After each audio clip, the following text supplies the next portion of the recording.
Então, olá pessoal, tudo bem? Na aula de hoje, então, nós vamos começar o primeiro seminário de teoria política, que é da aula do professor Djalma Cremonese. E o livro, então, da aula de hoje é esse aqui, O Príncipe de Maquiavel, que eu vou tentar, então, fazer uma explanação para vocês, tomara que vocês entendam sobre a obra como um todo. Trazendo alguns pontos, aspectos principais da obra para que a gente possa refletir também. E eu vou encaminhar para o professor Djalma também uns slides para que a gente consiga se situar melhor na apresentação mesmo da obra. Bom, então pessoal, como eu já falei para vocês, né, o que a gente vai analisar é o livro Príncipe, mas para que a gente analise esse livro a gente precisa compreender onde Maquiavel nasceu, quais foram as suas influências, né, para ele construir esses pensamentos em relação à política. Então, inicialmente, a gente vai entrar com a questão da biografia. Maquiavel, ele nasceu, então, em meio a uma crise, né, do sistema feudal em si, porque ele nasceu num período chamado Renascimento, no dia 3 de maio de 1469, na Itália, em Florença. Tá? Ele não era só um pensador, mas ele também foi um historiador, um filósofo, um poeta, um diplomata, um músico, reconhecido como fundador do pensamento da ciência política moderna. Por quê? Porque ele traz a questão do ineditismo da sua obra no que tange a descrição entre Estado e governo, no que se refere à forma empírica. O que eu quero dizer com isso? Que pela primeira vez, tá, a humanidade, a política, ela vai ser analisada com uma ruptura direta com a moral e com a ética. Então, quando a gente fala de Maquiavel, política nada tem a ver diretamente com moral e com a ética, principalmente com a ética cristã, que até então era preponderante. Bom, ele vai tratar então a política como ela realmente é, e não como ela deveria ser, tá? Então ele vai destoar completamente dos pensadores anteriores, que ficavam analisando a política como ela poderia ser algo no campo do ideal. Maquiavel, então, vai refutar essas teses e vai analisar a política no campo do real, tá? Bom, como a gente já tinha falado, então, ele vai nascer e vai viver a sua vida nesse período chamado de Renascimento ou renascentista, onde existe uma efervescência econômica, política, cultural e social, uma transformação completamente do mundo que até então vinha de uma era medieval, onde Deus era centro de tudo, né? Onde nós tínhamos um Deus punitivo. Então nós estamos fazendo esse processo de transição do modo de transição feudal para o modo de produção capitalista. Nós estamos fazendo a transição também do feudalismo, né? Ou da Era das Trevas, como era chamada, para o iluminismo, né? E é bem nesse momento que Maquiavel então vai construir as suas obras, vai nascer e construir as suas obras, tá? A transformação do mundo também é pautada na questão de que nós não temos mais a ideia de um mundo, como a gente já tinha pontuado, teocêntrico, mas agora sim antropocêntrico, né? O homem como centro de tudo, não mais Deus. E também a gente vai ter uma visão geocêntrica. O que significa isso?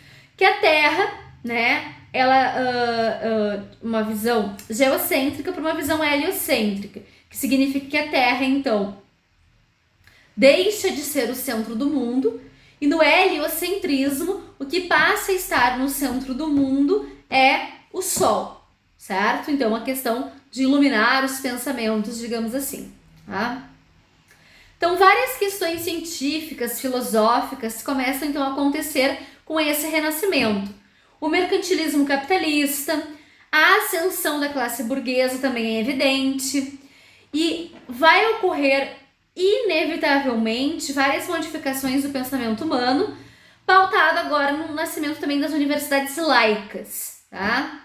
Outros aspectos que também são importantes para nós pensarmos esse momento é a questão do surgimento de uma filosofia humanista, a reforma protestante que vai questionar, né, constantemente a igreja, especialmente no que tange a venda das indulgências, né? E nós vamos ter também a valorização do corpo. Então aqui numa citação, né, do livro do professor Djalma, essa citação ela vai mostrar exatamente o que está acontecendo nesse período. Então abre aspas. A visão de um mundo medieval limitado, finito e enclausurado em si mesmo dá lugar à transparência, à clareza, à inovação da pesquisa e da técnica. Então é nessa clareza que Maquiavel vai construir as suas ideias. Bom, como eu já falei antes, a gente deixa de lado ter um pensamento de Deus, o Deus medieval, religioso, cristão, Deus punitivo, né? E passa-se então agora a apostar na razão, na ciência, na tecnologia, no progresso.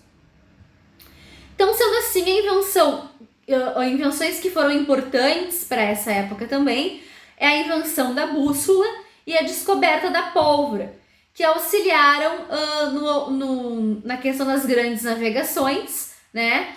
Com isso, nós temos então a conquista de novos territórios, principalmente as terras do Ocidente, e nós também vamos aumentar o comércio e a interação com outros povos, tá? Bom, frente a isso, né, Maquiavel ele vai construir o seu livro, O Príncipe, e já no primeiro momento do livro ele traz a questão do poder. E que ele diz então que a força é inerente ao exercício do poder. Então, o livro do Maquiavel, esse livro, O Príncipe especificamente, que a gente está analisando, ele é um livro de como se manter no poder, de como aumentar o poder, né? De como cuidar dos inimigos, né? Ou tentar aniquilar esses inimigos. E essa questão bem distoante mesmo da moral. Nada a ver com a moral e com a ética. Eu não preciso agir da forma ética cristã, ser uma boa pessoa no que tange aos meus valores morais para que eu consiga me manter no poder. Não, é me manter no poder custe o que custar, a que preço for, certo?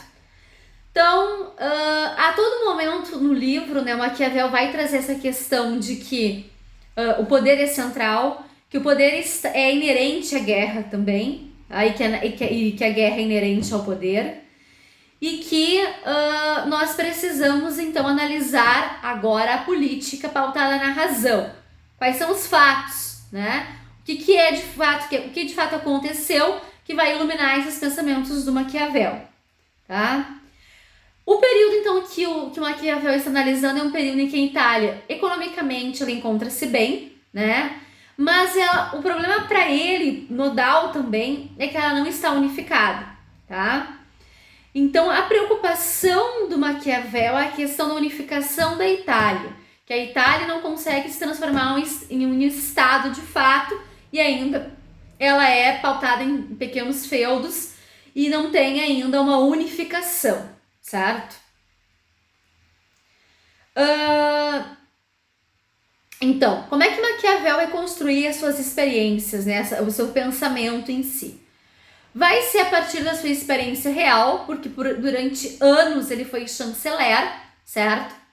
Então, a partir dessa experiência como chanceler, ele buscou compreender alguns fatos sobre a política, analisar a política como ela era, né? Ou como ela é, tá? E ele vai buscar, então, a partir do seu pensamento, oferecer respostas às novas situações, né? Que até então não tinham acontecido antes, digamos assim. Ou seja, o pensamento político dele é um pensamento inovador, tá? Isso a gente não pode negar. Bom, a partir dessas experiências, então, que Maquiavel teve como chanceler, ele vai analisar, né, como vários reis e príncipes agiram, e ele vai dizer que é possível que sim, né? A partir dessa leitura e releitura desses príncipes e reis, como eles agiram, os outros príncipes também consigam agir. Por quê? Porque a história da humanidade é uma história que se repete de forma contundente. O que eu quero dizer com isso é que, né, para o Maquiavel, então, a política ela vai ser sempre uma questão de lutas sociais. Ou seja, há sempre os grandes que querem se manter no poder, que querem oprimir, que querem comandar, ao mesmo tempo em que é o povo, né, que não quer ser oprimido nem comandado. Então tem essa questão dessa dualidade. Ele vai ressaltar também que o poder político ele vai trazer consigo o fascínio, né? Que fascínio é esse? Significa que as pessoas que se encontram no poder, elas são poderosas, têm outro tipo de status, por quê? Porque elas conseguem mandar, né? Elas têm recursos para mandar o quê? Mandar atacar, fazer aquilo que elas desejam, então elas são muito poderosas e o poder é fascinante pro ser humano, tá? Aqui, então, Maquiavel traz a questão da individualidade do homem, né? Que ele vai separar, como eu já falei, pela milésima vez, né? A ética da política. Então, política não tem nada a ver com ética, né? Pontuando que a ética ela está muito mais ligada à questão individual. E a política não. A política diz respeito às coisas públicas, certo? Então, lá no livro do professor Djalma, na página 124, a gente consegue ver uma citação em que o professor traz a questão de que a ética é apolítica. Já a política pode ser ética ou aética, certo? Bom, nesse formato, então, o que a gente consegue visualizar? Né? Que a política, sim, é proveniente de lutas sociais, da ação social advinda da divisão entre os grandes e o povo, né? Então, a sociedade ela não é homogênea, ela não é una, na verdade, ela é dividida, né? Sendo que a política o que é a política, né? É a tomada e manutenção do poder e não está ligada de maneira nenhuma à ideia de justiça e de bem comum, tá? Bom, como eu estava falando anteriormente, né?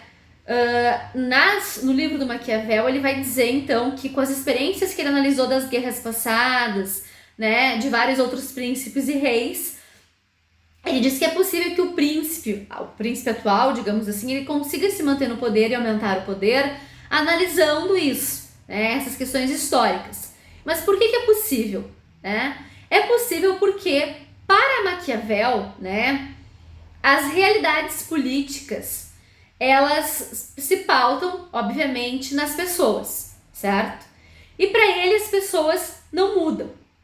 Como assim as pessoas não mudam? As pessoas não mudam porque em todos os tempos históricos as pessoas querem uma única coisa, né? Poder. Então as pessoas são movidas pela apaixonada e intuitiva busca de poder, prestígio, posses, né?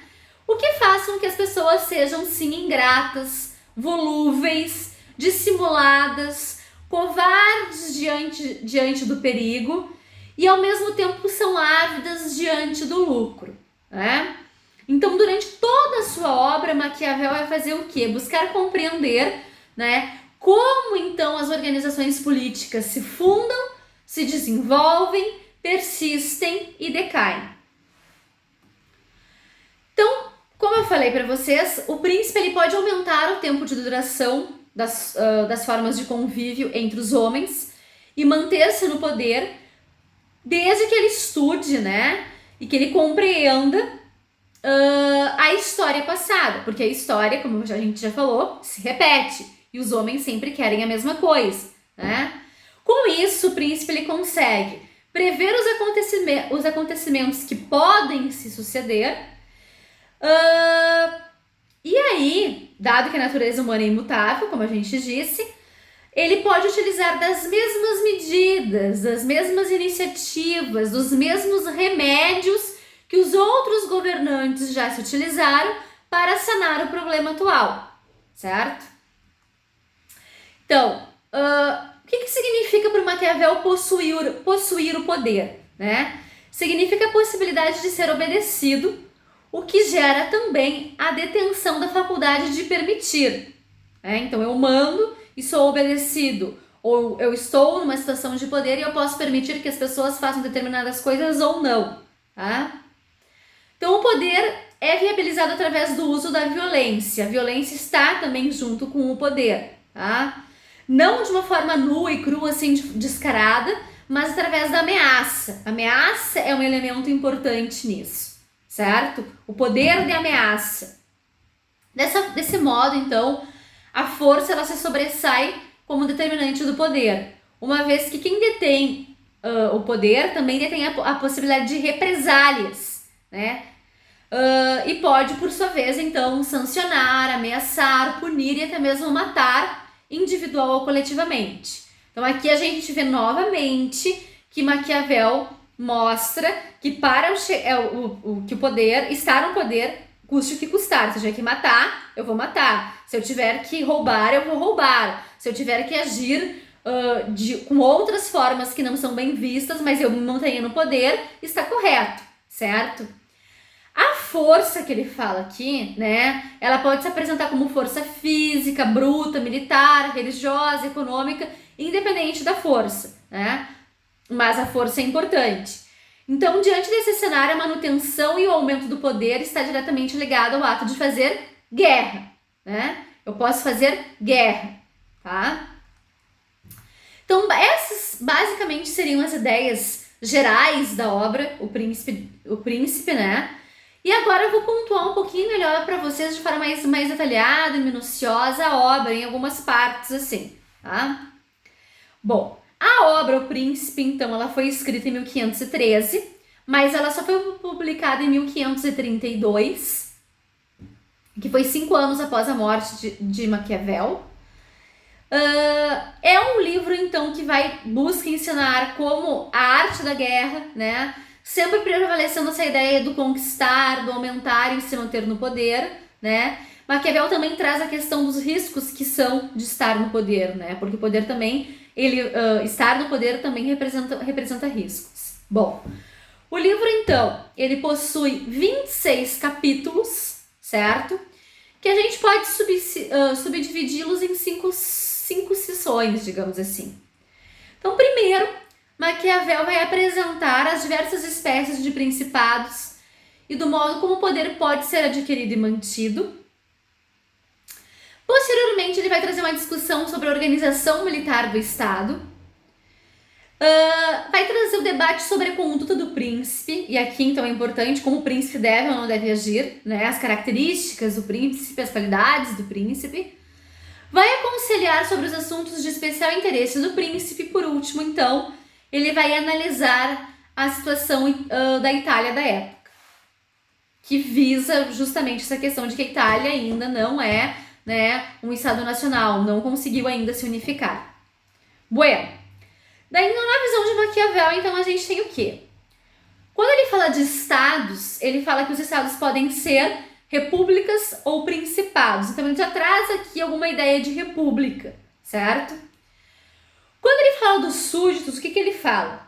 Que o soberano ele não tem necessidade de ofender os súditos, uma vez que ele pode precisar do favor desses habitantes. Então, ofender os súditos não é muito bom, na visão do Maquiavel.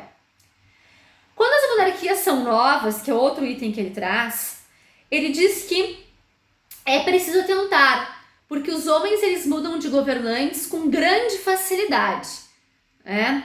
Esperando sempre uma melhoria. Essa esperança pode levar os homens, então, a se levantarem armas contra o príncipe atual. Então, é preciso ter cuidado. Os costumes, tá? Quando, então, o príncipe, ele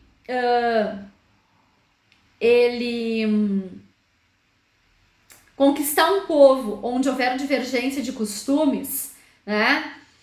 Isso pode ser um pouco problemático. Quando não houver divergência de costumes, então vai ser tranquilo, certo?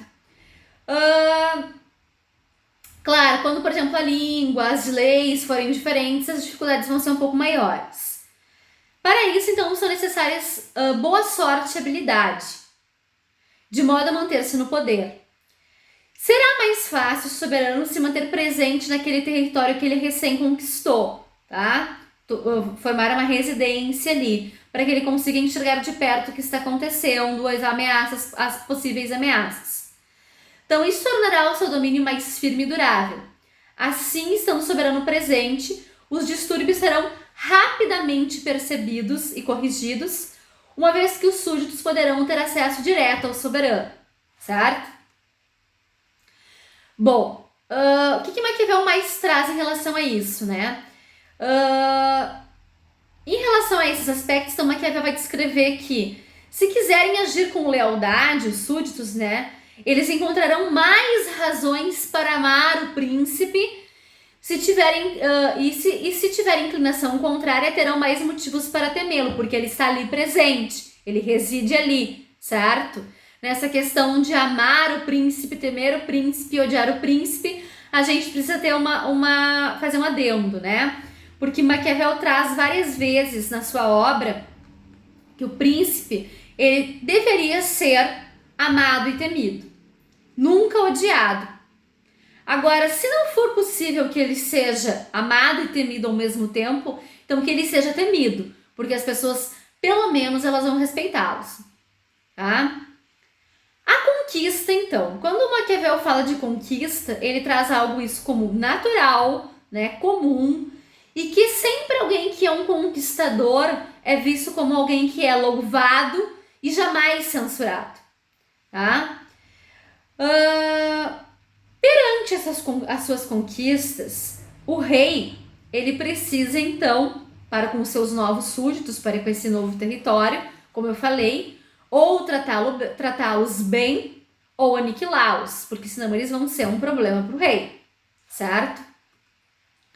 Então ele traz assim, 3 maneiras de manter o poder, do príncipe manter o poder, quando ele conquistar um estado novo. 1, ele pode arruinar esse estado completamente, certo? 2, ir nele habitar, que ele acha bem prudente, porque as pessoas passam a respeitá-lo, ele consegue visualizar os problemas mais de perto. E 3, impor, então, tributos aos moradores dali, né?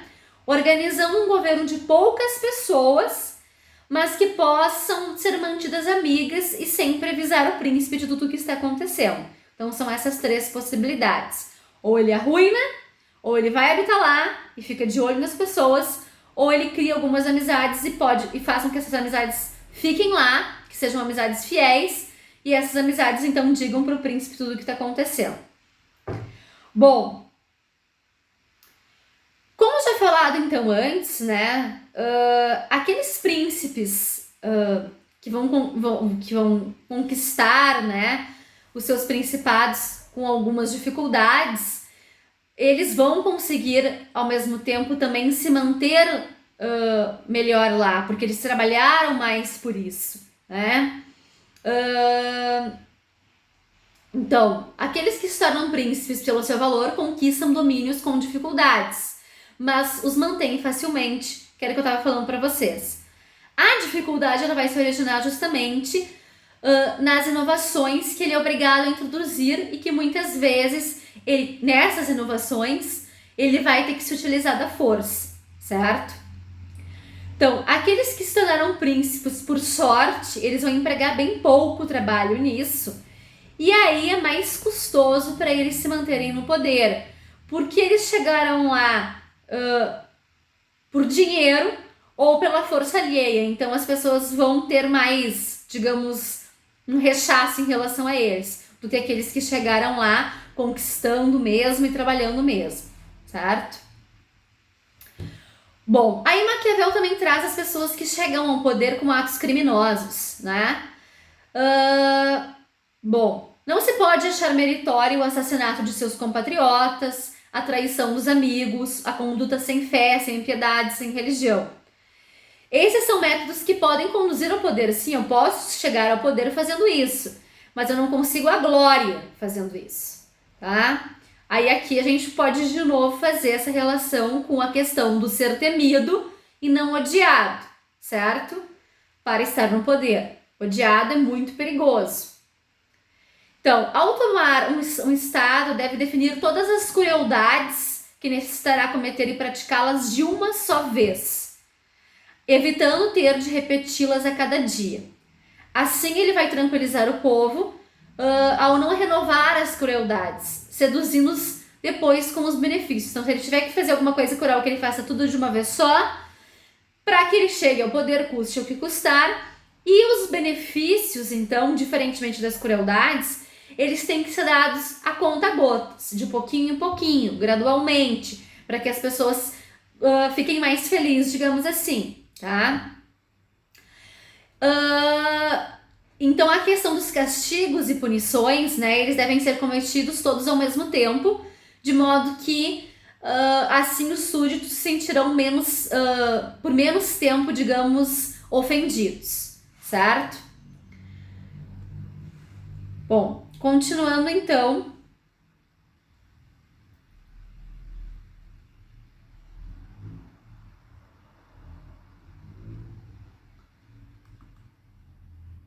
Outras questões, então, que Maquiavel traz na sua obra, né?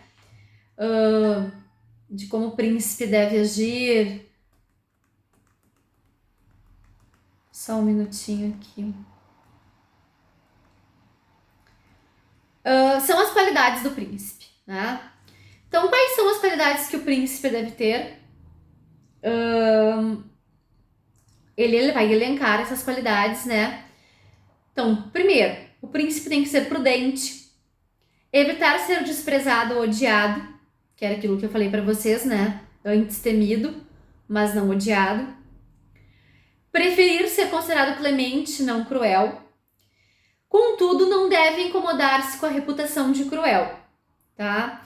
Desde que seu propósito seja de manter o povo unido e leal. Então, se ele for visto como cruel, tudo bem, mas nunca odiado. É desejável que o príncipe seja ao mesmo tempo amado e temido. Como eu falei para vocês, se ele não conseguir essa combinação, então que ele seja temido. Fica mais seguro para ele. Então, deve fazer-se temer de modo que, mesmo que não ganhe o amor dos súditos, pelo menos ele evite seu ódio e ganhe o respeito, certo? Para isso, então, o príncipe, ele precisa saber usar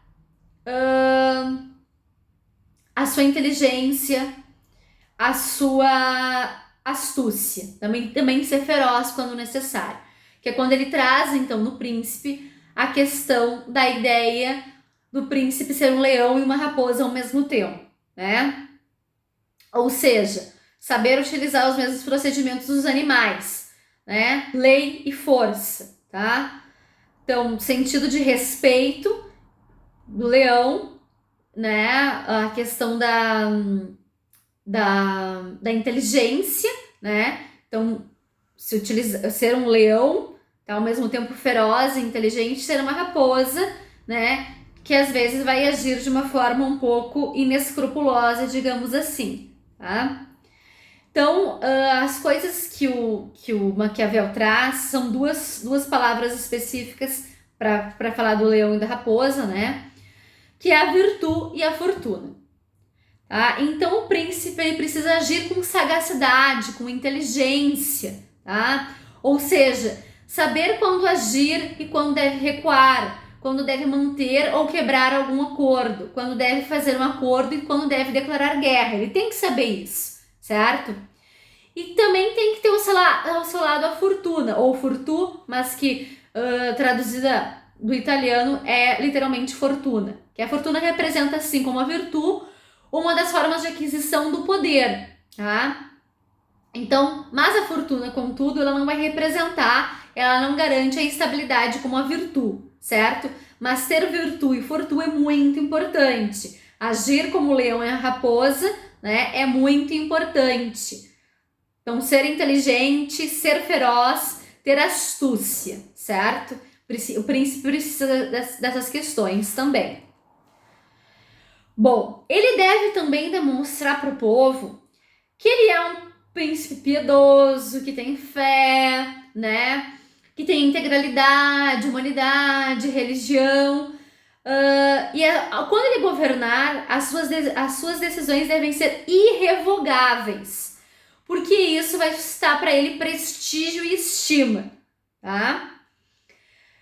Outra coisa que também é importante é que quando os príncipes forem fazer alguma coisa ruim, né, uma tarefa, julgar alguma coisa, eles devem delegar para outras pessoas essas tarefas de julgar, para que não manche a imagem dele, digamos assim, tá? E os favores, não. Os favores ele deve conceder pessoalmente, para que as pessoas achem, né, que ele é uma pessoa benevolente, digamos assim, uma pessoa piedosa, tá? Outra coisa que também é importante é que o príncipe precisa dar oportunidades aos súditos, aqueles que são mais capazes, e honrar os excelentes em cada arte. Além disso, ele precisa manter o povo entretido, isso aqui também é bem relevante, né? Que ele precisa manter o povo entretido com festas e espetáculos nas épocas convenientes. Aí aqui a gente tem a política do pão de circo, né? Vamos distrair a população, tá? Então qualquer meio vai justificar o fim. Se tiver que matar, que brigar, não importa o que ele tiver que fazer, mas é preciso que ele chegue no poder e se mantenha no poder, certo? Bom, aqui também uma outra questão que ele vai fazer uma analogia é quando o príncipe chega ao poder com o apoio do povo e quando o príncipe chega ao poder com o apoio dos ricos. Nós temos alguma diferenciação. Então, quem chega ao poder com a ajuda dos ricos tem maior dificuldade em manter-se no governo do que quem é apoiado pelo povo, uma vez que está rodeado de indivíduos que parecem a ele se igualar. De fato, o povo tem objetivos mais honestos do que a nobreza, tá? Porque a nobreza quer oprimir, enquanto o povo deseja apenas evitar a opressão. Acrescente-se também que o príncipe nunca pode estar seguro contra a hostilidade do povo, devido ao seu grande número, mas pode precaver-se contra a hostilidade dos poderosos, que são poucos. Então é mais fácil do príncipe se precaver contra a hostilidade da nobreza, que são poucas pessoas, do que o povo, que são muitos, certo? A pior coisa que o príncipe pode esperar de um povo hostil é o quê? Ser abandonado. Dos nobres, o que ele pode esperar? Ele não deve esperar apenas a deserção dos nobres, mas oposição ativa, porque os nobres agem sempre oportunamente para salvar-se e se aliam ao lado de quem presumirem que seja o vencedor, tá? Outra coisa que ele traz também são os tipos de milícia e tropas mercenárias.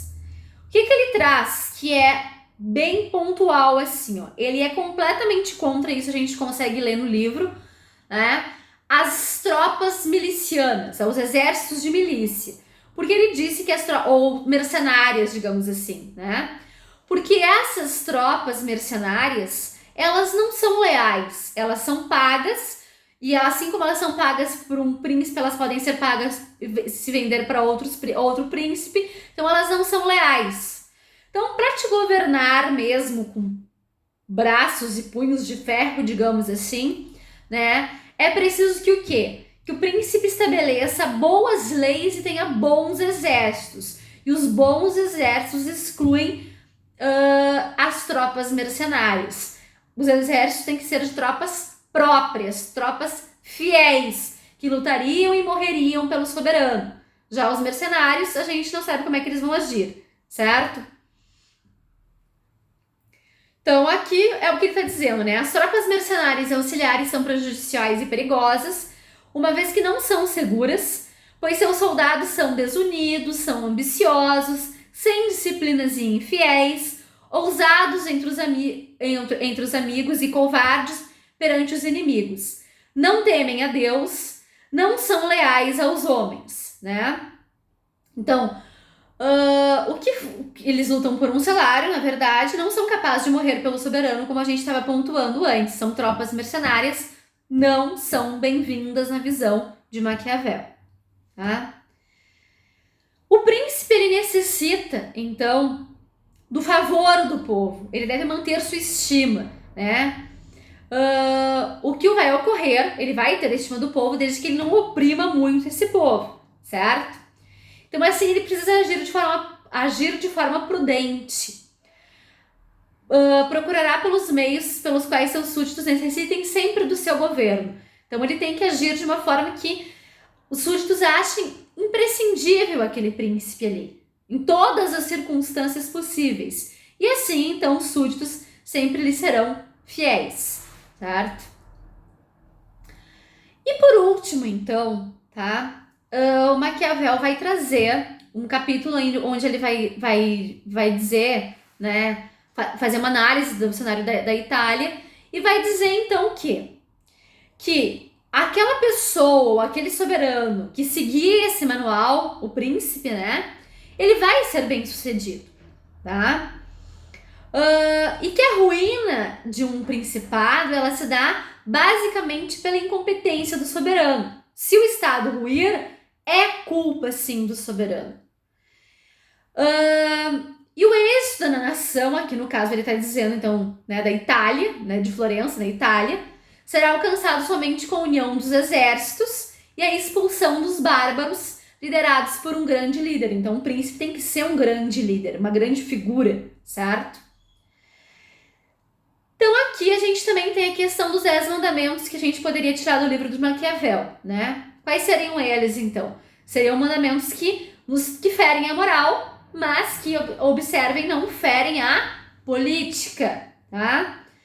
Então, primeiro, zelai apenas pelos vossos próprios interesses. Então, quando for agir, haja de acordo com os seus interesses. 2. Não honreis a mais ninguém além de vós mesmos. Então, a honra é a tua, a dos outros não me interessa. 3. Fazei o mal, mas fingi fazer o bem. Então, é aquilo, eu me passo por um bom soberano para com os meus súditos, para que eles me achem imprescindível, né? 4. Cobiçai e procurai obter tudo o que puderdes. Então, sempre o poder, né?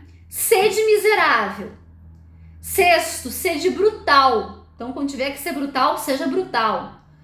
7. Lograi o próximo toda vez que puderdes. Então, tu sempre vai agir de uma forma muito mais como uma raposa, né? Sempre logrando, roubando, né? 8. Matai os vossos inimigos e, se for necessário, também matar o quem? Os vossos amigos, tá? Usai a força em vez da bondade, ao tratardes o próximo. E o 10º é pensar exclusivamente na guerra.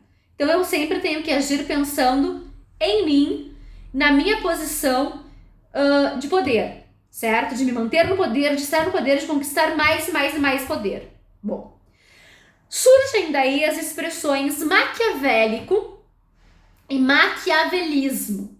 O que é isso, então? Maquiavélico remete ao ser que é um ser calculista, abjeto, ignóbil, que não possui escrúpulos, né? É um sentido negativo de ações imorais, né? Se a gente for fazer uma comparação com a adjetivação popularizada pela igreja. Já o maquiavelismo é aquela pessoa que segue ou que estuda a doutrina baseada nas obras de Maquiavel, certo? Então, para a gente retomar, então, algumas ideias que a gente estudou em Maquiavel aqui, já para ir finalizando essa aula, certo?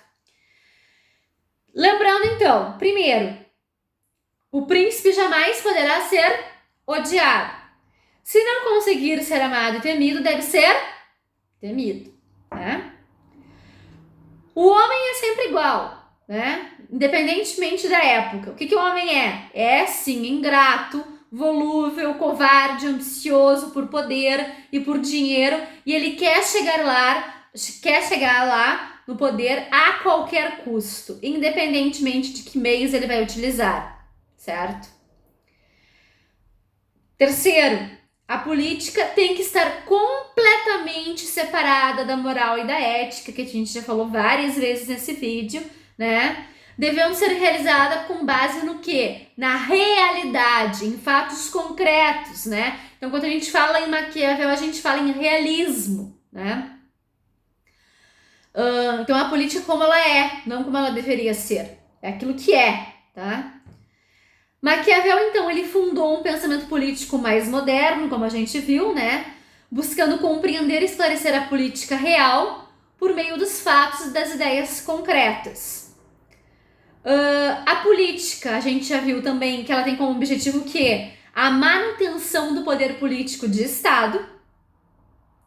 E para se manter no poder, então, o governante deve lutar com todas as armas que tiver, todas as armas possíveis e impossíveis, e ficar sempre atento às correlações de força existentes, tá? A ação política não cabe, vejam bem, isso é importante também, que é o que a gente já falou. A ação política não cabe dentro dos limites dos juízos morais. A gente não está falando de moralidade, pois o governante deve se manter no poder, custe o que custar. E daí a frase, os fins justificam os meios. Eu até estava lendo, Maquiavel disse, não disse essa frase? Não, ele não disse, tá? Mas ele deu a entender. Outra questão, a política deve ser compreendida como um jogo de poder que envolve manipulação, táticas, acordos, desacordos, e o fazer a guerra também é importante. A mensagem do livro, né, ela é importante para quem? Só, se a gente for analisar, o Maquiavel escreveu esse livro para presentear a família real lá de Médici, né? Para dizer então como eles deveriam fazer para conquistar o poder e unificar então a Itália e se tornarem, já era uma família importante, mas se tornarem mais importantes ainda. Bueno, mas se a gente for analisar profundamente a obra, quem ler a obra, também é importante para quem? Para o povo. Porque o povo, se o povo conseguir interpretar a obra, ele vai entender também quais são as artimanhas, os artifícios que os governantes utilizam para enganar o povo. Então, serve para os dois, certo? Então, é uma obra bem importante, bem atual, que a gente precisa compreender. Para finalizar, então, né, essa obra, eu trago o pensamento de Maquiavel aqui, que é uma frase dita por ele, então, que abre aspas, né? Para conhecer a natureza dos povos, é necessário ser príncipe. E para bem conhecer a dos príncipes, é necessário pertencer ao povo. Certo?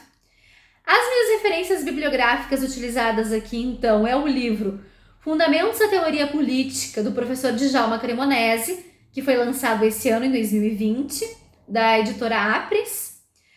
O Príncipe, de Maquiavel.